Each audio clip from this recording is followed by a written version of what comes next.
எல்லாருக்கும் வணக்கம். இன்றைக்கி நாம் பார்க்க போகிற இந்த செடியோட பேர் பன்னீர் பூக்கள். பன்னீர் பூக்கள் பொதுவாக மரமாக இருக்கும். இலைகள் இந்த மாதிரி தான் இருக்கும். ஆனால் பெரிய பெரிய மரமாக நான் இந்த மரத்தோட கிளைகள் பார்த்திங்கன்னா தண்ணியில் மிதந்து போய்கிட்டு இருக்கும். அந்த மாதிரி தான் நான் பார்த்துருக்கேன்.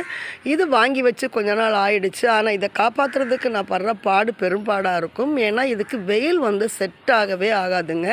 நல்ல நிழல்பாங்கான இடத்துல தான் நம்ம வைக்கணும். பாருங்கள் எவ்வளவு பூத்திருக்கு பாருங்கள். எல்லா கிளைகள்லேயுமே இதனுடைய பூக்கள் இருக்குது. ஆனால் செடியால் இந்த பூக்களை தாங்க முடியாத அளவுக்கு பூக்கள் பூத்துட்ருக்கு பாருங்கள்.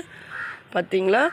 இந்த மலர்கள் பார்த்திங்கன்னா சிவபெருமானுக்கும் அப்புறம் சந்திரன் சுக்கிரன் இவங்களுக்கு உகந்த ஒரு மலராக இருக்கிறதுனால பூஜைக்கு ரொம்ப நல்லா பயன்படுத்தலாம். இதை தண்ணியில் போட்டு வச்சு இந்த நறுமணத்தையும் என்ன செய்யலாம், பூஜை ரூமெல்லாம் தெளித்து விடலாங்க.